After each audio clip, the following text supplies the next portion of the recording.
Mesdames, Messieurs, bonjour. Je suis très ravie de vous retrouver en cette matinée particulière du 3 juillet 2020. Pourquoi particulière? Eh bien, tout simplement, l'Algérie aujourd'hui va vivre un événement historique qui n'est pas des moindres, un événement très important, puisque à partir de 13 heures, il y aura restitution donc des crânes des résistants algériens qui ont été exécutés par les forces coloniales au 19e siècle, puis décapités. Leurs crânes étaient longtemps exposés comme trophées de guerre pour ensuite se retrouver classés dans les sous-sols, donc des musées français, notamment le musée de l'Homme à Paris. Donc aujourd'hui, à partir de 13 heures, il y aura la restitution donc de ces crânes afin donc de leur rendre hommage et de leur rendre leur mémoire. Alors exceptionnellement, ce matin, nous serons ensemble pour 1 heure de temps seulement, non pas 1 heure et demie comme à l'accoutumée. Donc à partir de 10 heures, vous aurez droit donc de suivre sur toutes les chaînes de la télévision algérienne donc le cérémonial qui accompagnera donc la restitution de ces crânes. Ce matin ensemble, donc nous allons ouvrir cette page d'histoire en compagnie de nos invités pour revenir donc sur ce crime colonial. Encore une fois, mais avant cela, je vous propose donc cette chanson patriotique qui représente un petit peu cette fête du 5 juillet, cette fête de l'indépendance algérienne, à savoir une reprise de Hadj Mohamed Al-Anqa par un collectif d'artistes algériens.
Et voilà, donc de retour sur le bateau de Bonjour d'Algérie, ça a été une très belle reprise donc de la chanson patriotique qui était interprétée par la première fois donc par El Hadj Mohamed Al-Anqaïla. Donc c'est une panoplie d'artistes algériens qui a repris cette chanson très représentative. Et nous recevons notre premier invité, à savoir Monsieur Boukhalifa Amazit. Bonjour. Bonjour. Merci beaucoup donc de répondre présent à chaque fois qu'on fait appel à vous. Alors vous êtes journaliste et vous êtes spécialiste en histoire. Voilà, oui. Alors Monsieur Amazit, aujourd'hui ça va être quand même un rendez-vous très spécifique pour l'Algérie. Donc c'est un moment que nous attendons quand même depuis un bon bout de temps. Donc depuis déjà la découverte des premiers crânes en 2011 Oui, et puis oui. donc tout ce qui a été fait sur le plan diplomatique donc à partir de 2017 jusqu'à Oui, aujourd'hui pour restituer ces crânes-là. Alors que représente d'abord cet événement pour l'Algérie? Je crois qu'il a une... bon, c'est d'abord, la symbolique est très forte, très puissante. C'est une fierté pour tout Algérien, bien sûr, de compléter son histoire, parce que ce sont des éléments, des pièces du puzzle, Oui. du grand livre de l'Algérie qui manquaient. En la restitution de ces 24 crânes complète,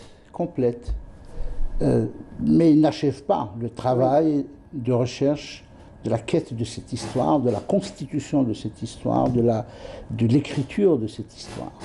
Ces crânes, aujourd'hui, ne doivent pas être, bien sûr, ils seront enterrés dans le sol national, avec toute la solennité que l'instant demande. C'est un petit peu aussi, ce n'est pas sans rappeler le retour des cendres de l'émir Abdelkader. En 66, c'était ça, de l'émir Abdelkader, c'est aussi important. C'est-à-dire à chaque fois que nous récupérons une partie qui était à l'extérieur, c'est une partie de nous-mêmes que nous complétons. C'est l'Algérien qui se construit, qui construit son histoire, son passé, sa mémoire et tout ce que cela comporte. C'est important du point de vue macro-historique, bien sûr, parce que ça concerne l'ensemble de la nation, de l'État, de l'Algérie avec son grand A. Mais c'est aussi important au niveau micro-historique, parce que je pense particulièrement aujourd'hui aux habitants de Biskra et surtout de Zaatcha, de cette oasis rebelle, de cette oasis qui a résisté quand même pendant plus de 3 mois, de juillet à novembre, 9 mois, qui a résisté, aux assauts. Et puis, c'est important parce que on a appelé ça la révolte des Zaatcha. C'est vrai que Biskra avait été prise en 1844, mais on a appelé ça la révolte. C'était pas une révolte, c'était la continuité de la résistance. Effectivement. Les révoltes viendront après.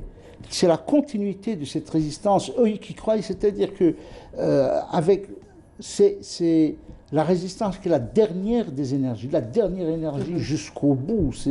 Des hommes, des femmes se sont battus, des femmes se sont battues couteau au poing et contre les 4000 ou 5000 hommes qui avaient été mobilisés par Herbillon, par le colonel Herbillon. Donc tous ces faits, tous ces événements pour les habitants des Zaatcha, je crois que c'est très important je crois que la rentrée scolaire à Zaatcha devrait se faire sur ce thème, sur le thème de quand les élèves, les enfants retourneront parce qu'ils sauront pourquoi pas la rentrée scolaire sur le plan national? Bien sûr. De toute façon, ça reste la mémoire de toute l'Algérie. Alors, justement, pour revenir un petit peu à cette révolte, à cette résistance donc, de la Zaatcha qui a été déclenchée donc, en 1848, il faut dire quand même que ça a été une oasis qui a été pratiquement exterminée par le colonialisme. Oui, bien sûr. Oui, c'est-à-dire qu'on faisait payer cher la résistance. La résistance, c'est-à-dire qu'ils connaissaient et cela, c'est-à-dire la position victimaire oui, c'est comme si, c'est-à-dire oui, on nous a tués, non, mais c'est parce que nous avons résisté que nous avons été tués. C'est parce qu'ils connaissaient le potentiel guerrier de ce peuple. Partout où ils ont été, ça n'a pas été facile depuis le début, depuis la bataille ici de Staweli jusqu'à 1962, les dernières batailles dans les Djebel. Ils connaissaient quel était le potentiel de résistance. et que la science guerrière n'était pas étrangère à ce peuple, que tout le monde se souvient de la cavalerie numide qui était demandée aussi bien par les armées carthaginoises que par les armées romaines, parce que c'était une cavalerie qui était très connue. Donc depuis, c'est une tradition guerrière, une tradition de résistance aussi. Donc, je reviendrai juste par rapport à ce point, ce que vous me disiez tout à l'heure en coulisses, Monsieur Amazit, que justement la colonisation française ou l'État français a reconnu l'État algérien le 3 juillet 62, alors que l'État algérien existe depuis 3000 ans. J'insiste là-dessus parce que c'était la première chose que vous m'avez dite aujourd'hui. Cette Algérie, bon, dans ses frontières, dans la Numidie centrale, la Numidie telle qu'on l'appelle, c'est le Maghreb central qui deviendra le Maghreb central, existe depuis plus de 3000 ans, je dirais. Mais pour les Français, c'était une terra nullius. C'est d'ailleurs ce qui existe entre la différence de point de vue des dates chez les historiens français et algériens. Pour nous, on s'en tient à la proclamation du 1er novembre qui dit qu'il s'agit d'un soulèvement. La revendication, c'était la restauration de l'État algérien. Et non pas l'indépendance de l'Algérie telle qu'il l'avait. Il y avait un État. Pour nous, ce n'était pas une terra nullius qui a été colonisée. C'est-à-dire qu'il y avait l'État tel qu'il était conçu, tel qu'il s'entendait à cette époque-là. Non pas, bien entendu, l'État dans la définition des constitutionnalistes ou des juristes internationaux telle qu'elle est donnée aujourd'hui. Donc, cette définition. Donc, cette vision de l'histoire, pour nous, l'Algérie existait. Oui. Et ce n'est pas la reconnaissance par la France de l'Algérie, qui fait qui commence la restauration de cet État. Ce n'était pas le 3 juillet, cet État existait. Donc, le 5 juillet, c'est la fête de l'indépendance. Le 5 juillet 1830, c'était la prise d'Alger, la chute d'Alger face aux troupes du Dey Hussein. C'était la reddition du Dey Hussein. Mais l'État algérien, tel que dans notre entendement, existait auparavant. Donc, pour nous, c'est le 5 juillet et non pas le 3 juillet. Et ça, le GPRA avait insisté sur ça. Ce n'est pas la reconnaissance par la France de l'Algérie qui fait que l'Algérie existe et qui fait que la proclamation le GPRA existait avant. Oui. D'ailleurs, toujours pour l'histoire, dans les accords signés à Évian, pour la partie française, le gouvernement français a négocié avec le FLN et non pas le GPRA. Il ne reconnaissait pas d'autre autorité que la sienne. D'ailleurs, ils l'ont affirmé à plusieurs reprises, que ce soit De Gaulle en 1945 ou que ce soit Mitterrand en 1954. Ils ne reconnaissaient pas d'autre autorité que la leur sur ce pays. Donc, ils ne reconnaissaient pas le GPRA aussi. Ils n'ont jamais reconnu le GPRA. Alors justement, pour revenir, alors ça c'était une parenthèse par rapport au 5 juillet, donc pour revenir encore une fois donc à la résistance de Saad Shah, l'oasis de Saad Shah, donc qui a été pratiquement exterminée. Mais il faut rappeler, Monsieur Amazit, que ce n'était pas seulement les humains ou les habitants qui étaient exterminés, mais même la nature elle-même a été exterminée. Ah oui, bien sûr, c'est-à-dire qu'on brûlait, il y a eu une dizaine de milliers de palmiers qui ont été coupés, il y a eu c'est-à-dire que le bilan était terrible. Oui, ils ont coupé les machins, comme ils coupaient auparavant, ils avaient coupé combien d'orangeraies, combien d'oliveraies, combien de vergers. Ce pays était très très riche. D'ailleurs, ce sont leurs propres généraux qui disent que ce sont des armées. Parce qu'en fait, en fait d'armée, c'était le peuple qui se... C'est d'ailleurs la doctrine de défense de l'Algérie est une vieille doctrine. C'est le peuple en armes quand l'invasion arrive, parce que nous avons connu justement beaucoup d'invasions, et c'est à chaque fois, comme dit Mouloud Mamri, le peuple réel qui...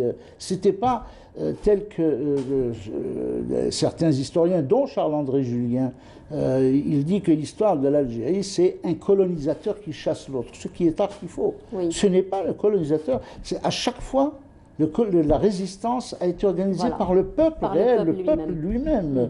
Et non pas par la résistance, ce ne sont pas de ceux qui avaient colonisé. C'est des Turcs qui étaient ici, ce ne sont pas eux qui sont opposés, c'est l'émir Abdelkader qui a pris la tête de...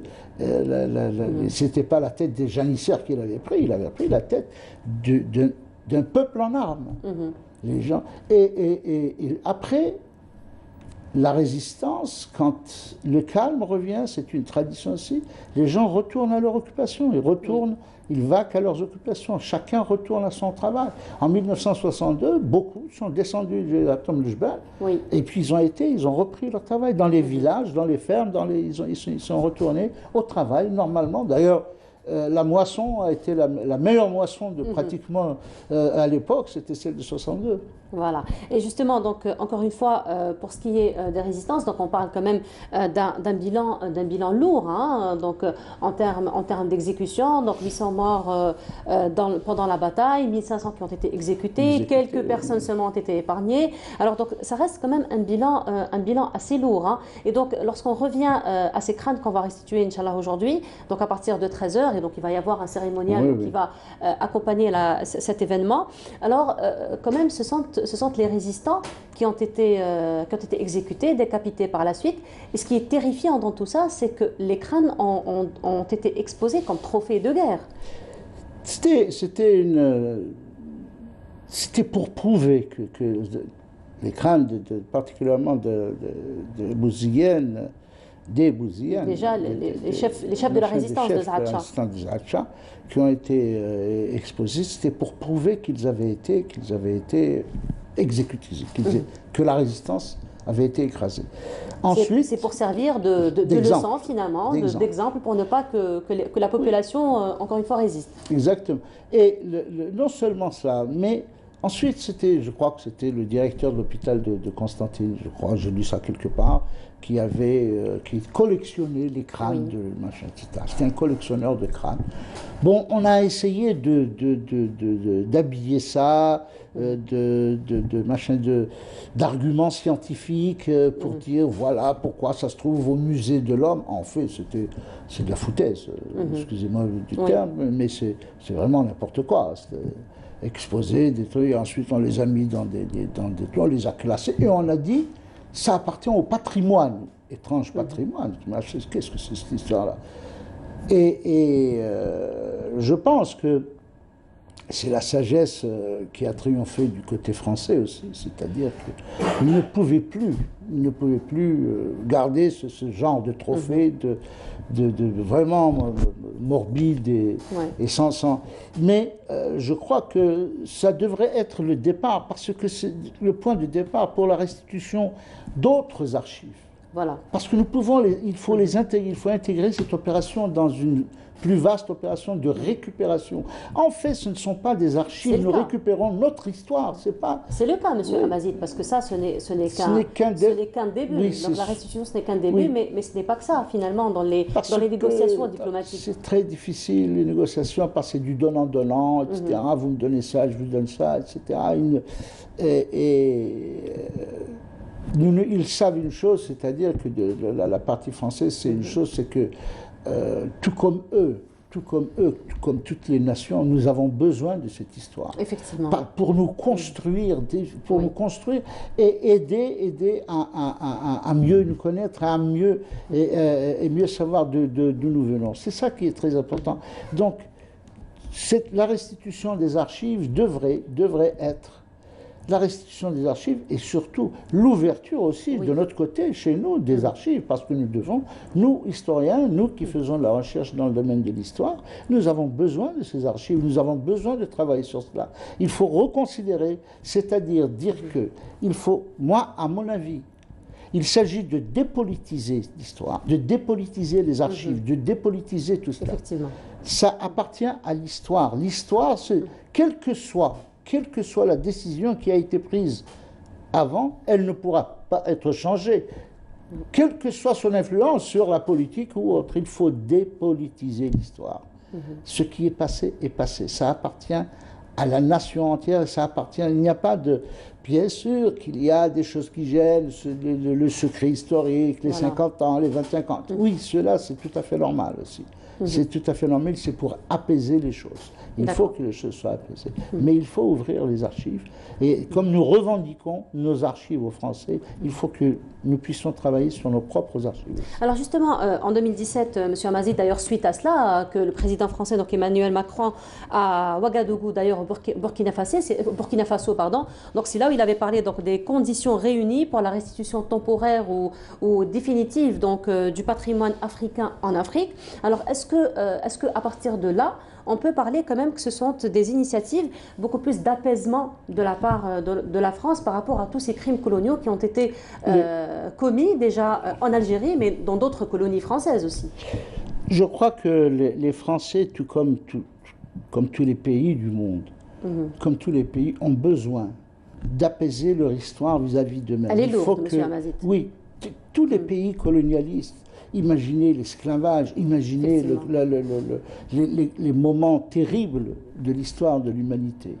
Et depuis 2000 ans, pratiquement, depuis 2000 ans, les plus grands crimes contre l'humanité, portent une empreinte digitale des pays d'Europe, des grands pays européens. Je crois qu'ils ont besoin pour eux-mêmes, pour leur propre conscience, pour leurs propres enfants, d'apaiser. Parce qu'aujourd'hui, dites-vous bien une chose, cette nation multi-ethnique qu'est la nation française, il y a des milliers d'Algériens qui ont la nationalité française ou qui sont nés en France et qui sont devenus français. Il arrivera un jour où ces Algériens vont demander des comptes à l'État français parce qu'il s'agissait de leurs ancêtres, il s'agissait de leurs parents. Ils demanderont des comptes. Donc ils ont besoin de cela pour apaiser leur propre histoire. Ils en ont absolument besoin.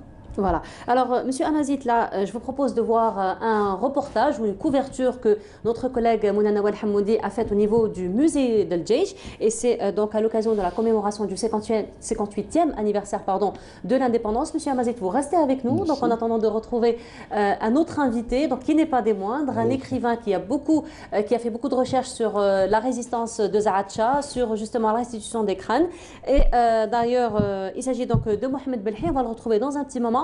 Mais avant cela, je vous laisse avec cette couverture que Mouna Nawal Hamoudi a faite pour nous au niveau du musée Djeïch. On se retrouve juste après.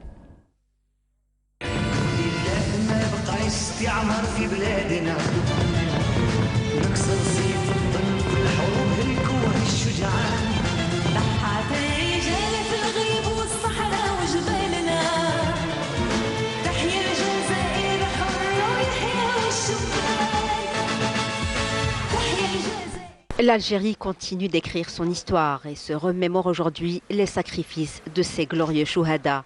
La célébration du 58e anniversaire du recouvrement de l'indépendance nationale a été marquée par un hommage rendu à tous ceux qui ont fait la gloire de l'Algérie. Le général-major Ali Madi est revenu sur les principales étapes qui ont marqué la guerre de libération.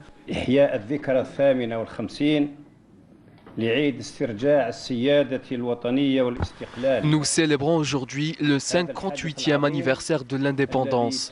Ce grand événement qui a couronné de longues années de résistance populaire et de lutte armée. Des années pendant lesquelles des millions de femmes et d'hommes algériens se sont sacrifiés. Et ils sont parvenus à mettre fin à la longue nuit coloniale. Pour célébrer l'événement, un programme riche a été tracé. Des témoignages vivants et précieux ont été apportés par le Moudjahed Mdan Ma'ammar qui a évoqué le lourd tribut payé par les martyrs et les Moudjahidines.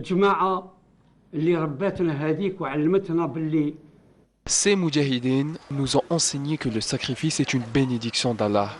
Et ce, quel que soit le degré du sacrifice. Si on ne peut donner notre vie, on doit au moins consentir des efforts.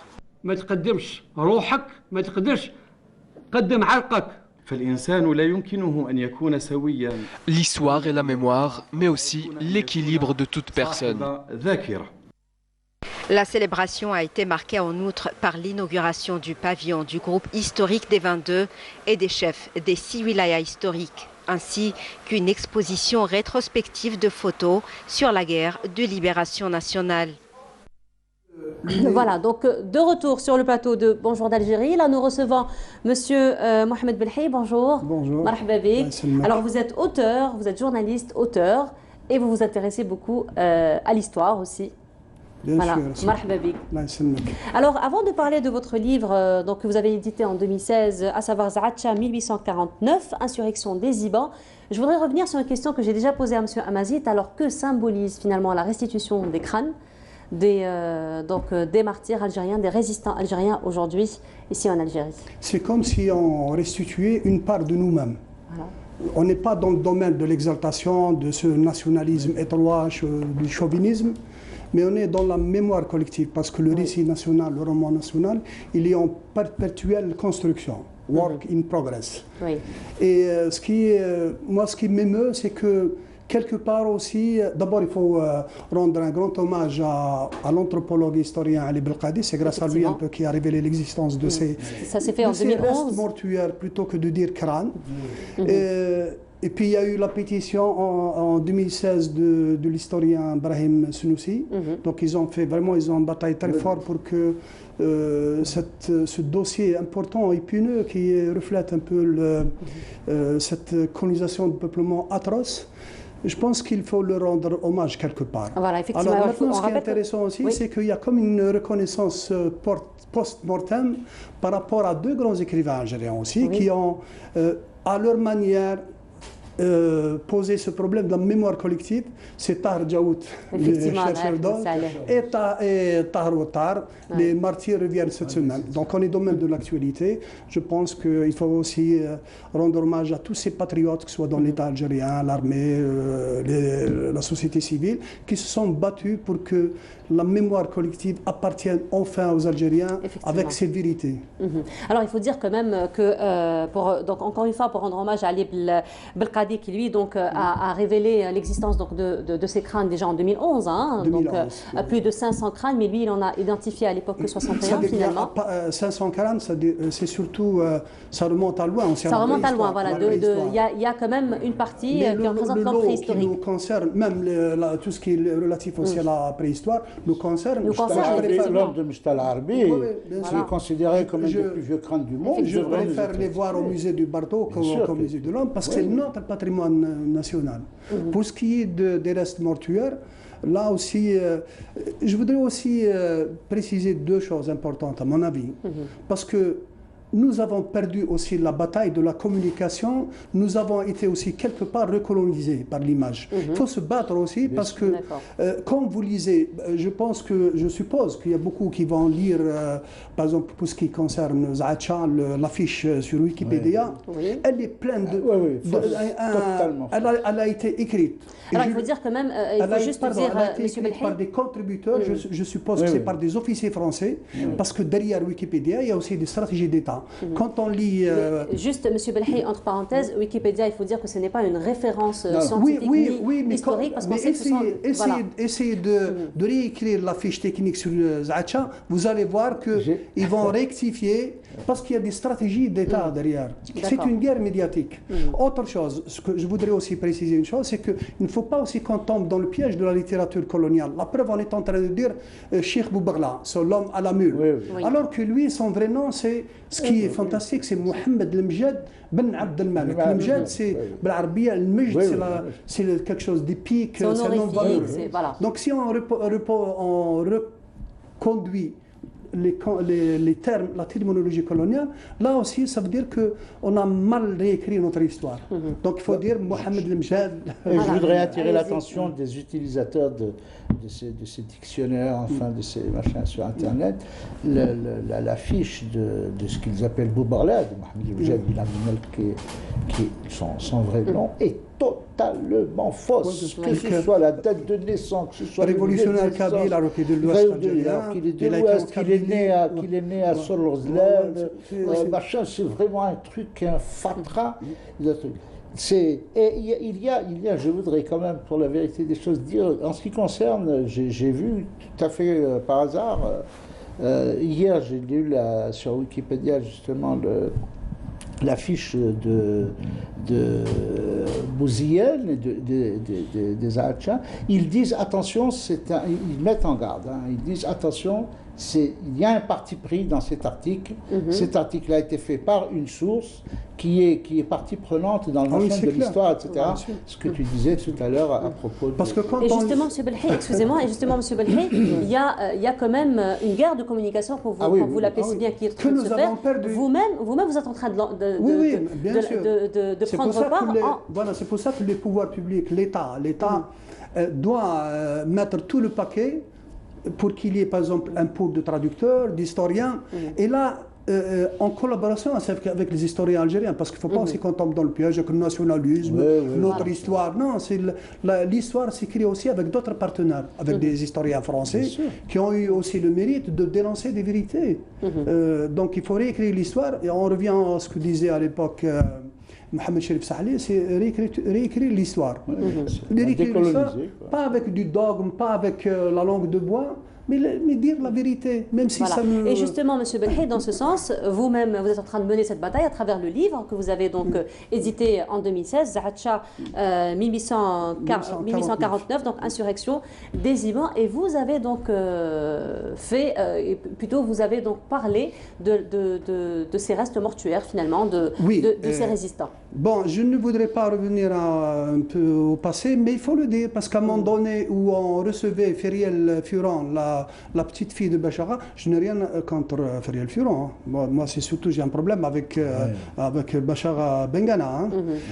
C'est qu'on l'a recevait en grande pompe à l'Assemblée nationale par les usurpateurs du parti du FLN.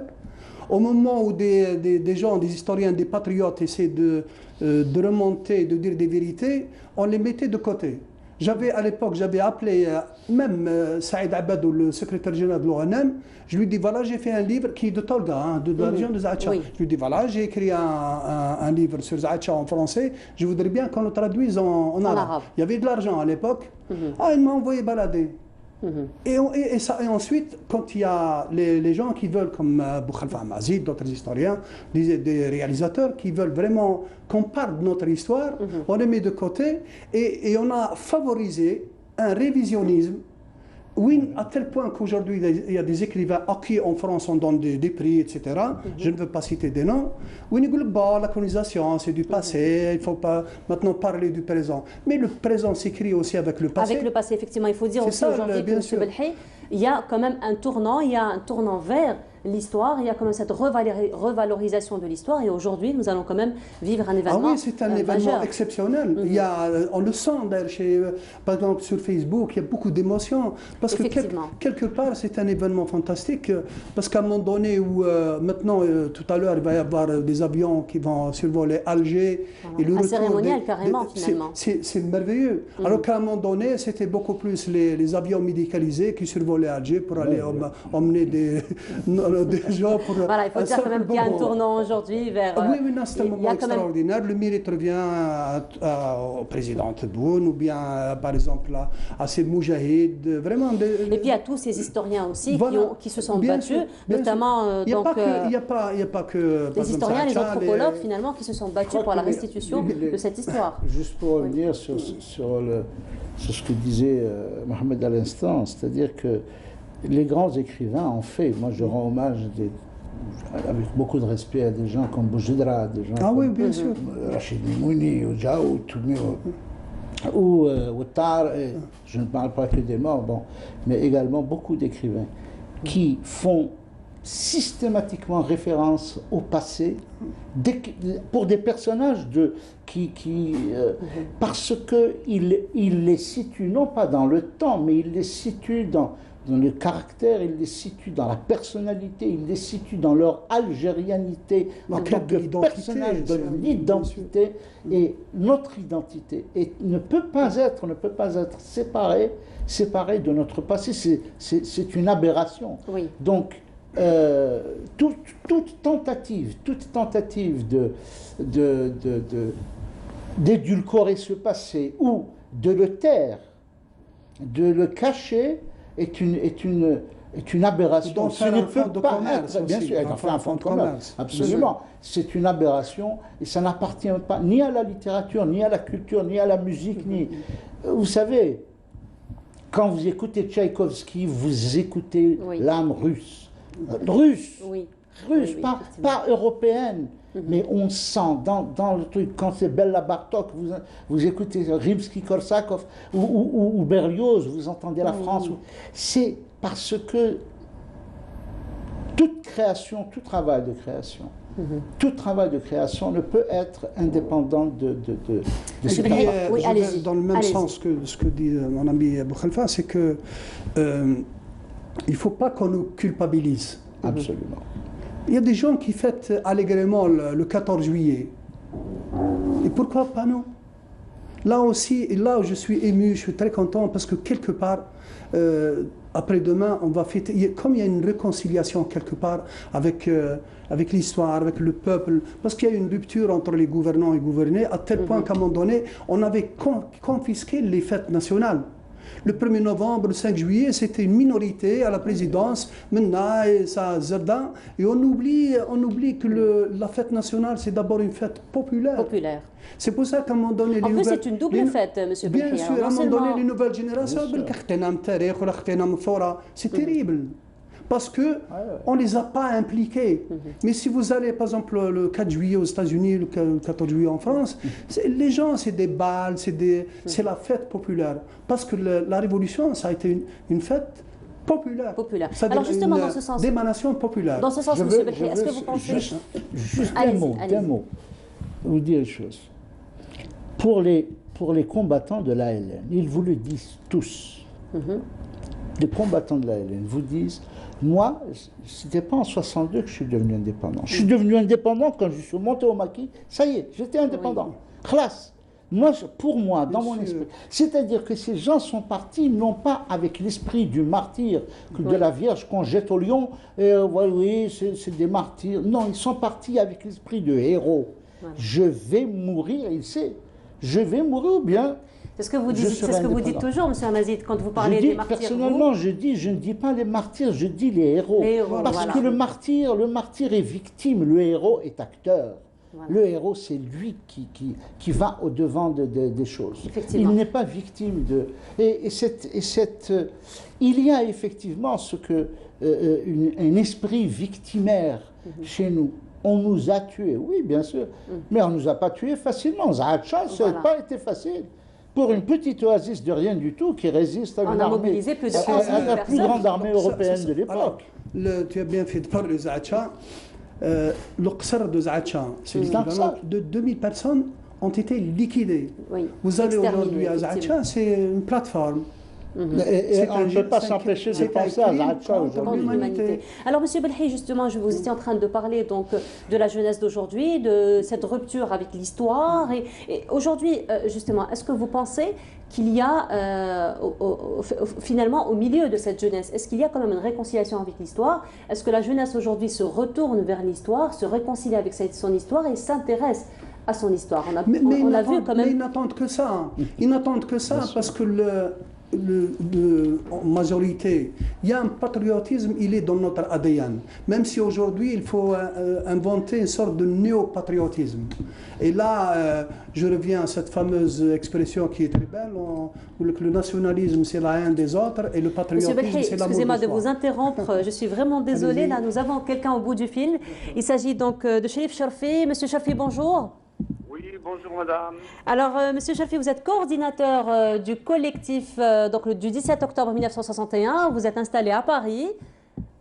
Oui, dans la banlieue, exactement. Voilà, alors il faut dire qu'à votre niveau, vous travaillez beaucoup donc, pour la restitution de l'histoire. Donc là, nous sommes en train de parler de réconciliation avec l'histoire et vous-même, donc vous faites beaucoup pour l'histoire. Alors aujourd'hui, un événement majeur que l'Algérie va vivre, notamment la restitution, comme vous le dites si bien, donc des restes mortuaires des résistants de l'Algérie. Alors vous, qui menez votre combat là-bas au niveau donc, de la diaspora algérienne, que représente pour vous finalement cette date et cet événement que nous allons vivre aujourd'hui? C'est certainement un moment historique répondant à la promesse qui avait été faite par Emmanuel Macron en 2017 en Algérie, en qualifiant d'abord la colonisation de crime contre l'humanité, que les relations entre l'Algérie et la France ne seront plus jamais les mêmes. C'est donc qu'il avait l'intention, peut-être d'y changer quelque chose. On voit qu'à propos de la restitution de ces crânes il a tenu sa parole, mais en même temps, on se demande comment on ferme la porte aux archives, à l'accès aux archives qui concernent la guerre d'Algérie et toute la période de la colonisation. Effectivement. Donc là, on attend encore quelques preuves de bonne volonté. D'accord. Alors, il faut dire, Monsieur Chorfi, que la restitution aujourd'hui des restes mortuaires, ce n'est qu'un premier pas, c'est ce qu'on disait tout à l'heure avec Monsieur Amazit, en attendant donc qu'il y ait encore restitution de d'autres dossiers, notamment les archives, notamment les disparus de la guerre de libération, l'indemnisation aussi donc, des victimes des essais nucléaires, hein, donc ça fait partie du dossier. Alors, il faut dire qu'à votre niveau, vous menez quand même un grand combat pour la restitution donc, de toutes ces archives et puis donc, encore une fois reconnaître l'histoire. Alors, Monsieur Chorfi, ma question c'est que est-ce que vous pensez, encore une fois ce que je vous disais tout à l'heure, Monsieur Amazit, est-ce que vous pensez que donc, la restitution aujourd'hui de ces restes mortuaires et donc ce qui viendra par la suite, Inch'Allah, pourrait être un petit peu de la part des autorités françaises comme un acte d'apaisement finalement vis-à-vis de ce passé lourd, de cette histoire lourde et de tous ces crimes coloniaux qui ont été donc commis ici en Algérie, puis dans d'autres colonies françaises? Oui, ça nous l'espérons vraiment profondément et nous pensons que c'est essentiel et d'une importance capitale que cette page d'histoire de la colonisation de l'Algérie depuis 1830 jusqu'à l'indépendance n'a été qu'un moment de résistance permanente du peuple algérien. Et donc on voit aussi lors de nos tenues de rencontres avec les jeunes au moment des commémorations du 17 octobre 1961, qu'il y a un intérêt très vif de la jeunesse qui est avide de savoir.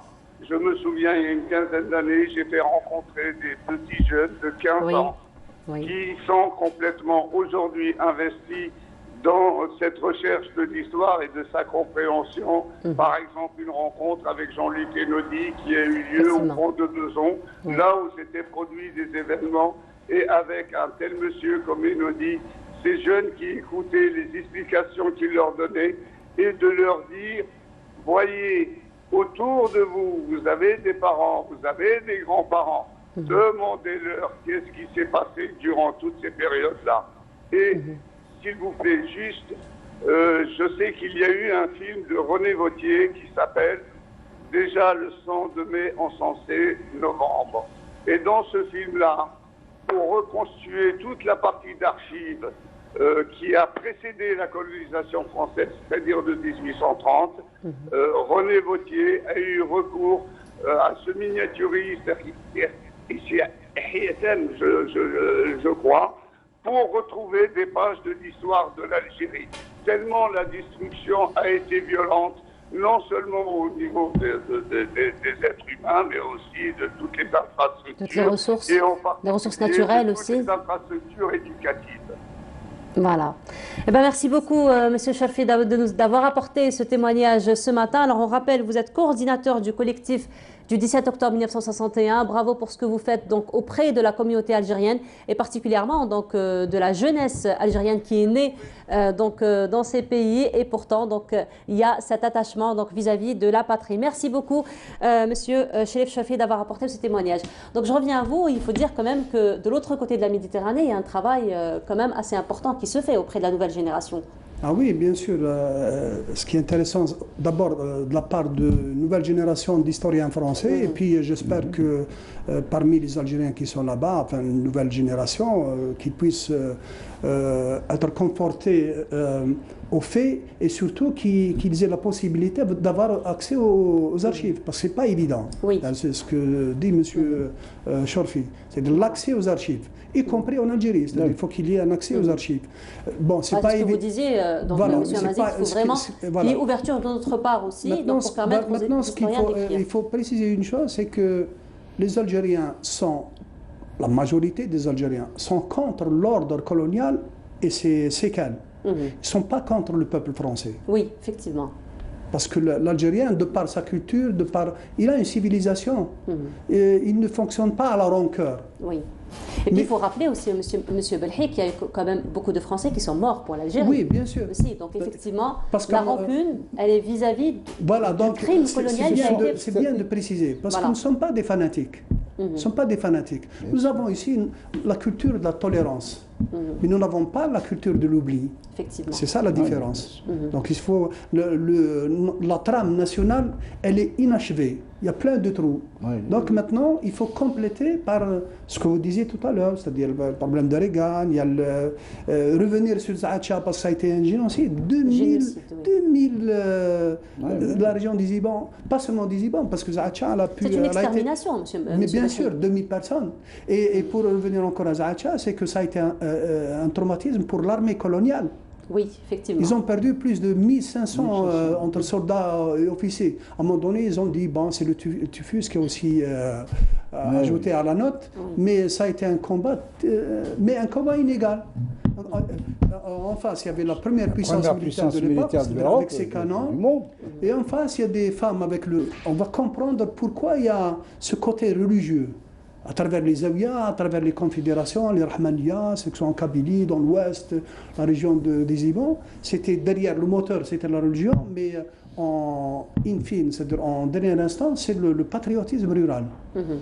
Ils ont compris que de l'intérieur, il faut qu'il y ait de l'intérieur, on va casser de l'intérieur ces Zawiya qui avaient une... pas les Zawiya, on a fait en sorte que les Zawiya deviennent un instrument de folklore.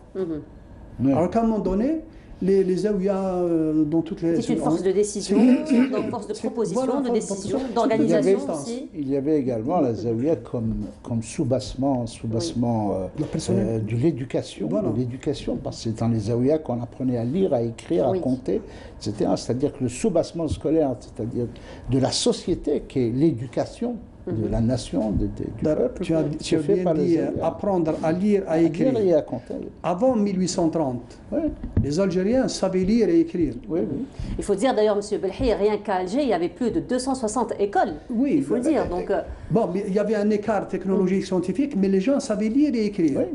Mais après en 1962, quand les Français ont quitté l'Algérie, notre indépendance, pratiquement la majorité des Algériens étaient devenus des analphabètes. Plus de 90% des analphabètes. Plus de 90%, effectivement. Maintenant, il faut poser les vraies questions. C'est-à-dire que ce qui est remarquable, c'est-à-dire que ce soit du début ici à Staouili, jusqu'à Tamanrasset et le Hogar, la Zawiya a été à la base, c'est-à-dire que ça les a étonnés parce que c'était l'unité sociale. C'était le de la société algérienne de l'époque. Et autant où ils ont été, partout où ils ont été, s'ils se sont arrêtés à Tlemcen ou à la frontière, c'est parce que la résistance s'est arrêtée là-bas. De l'autre côté, s'il y avait, comme beaucoup de machins revendiquent, des territoires, on aurait voulu voir des armées marocaines venir nous aider ou nous défendre. Vous savez ce qui a été organisé en 1830, la prise d'Alger? Il y a eu des mosquées de Tunis et du Maghreb qui ont fait des prières pour nous aider, c'est tout. Là, s'est arrêtée la solidarité.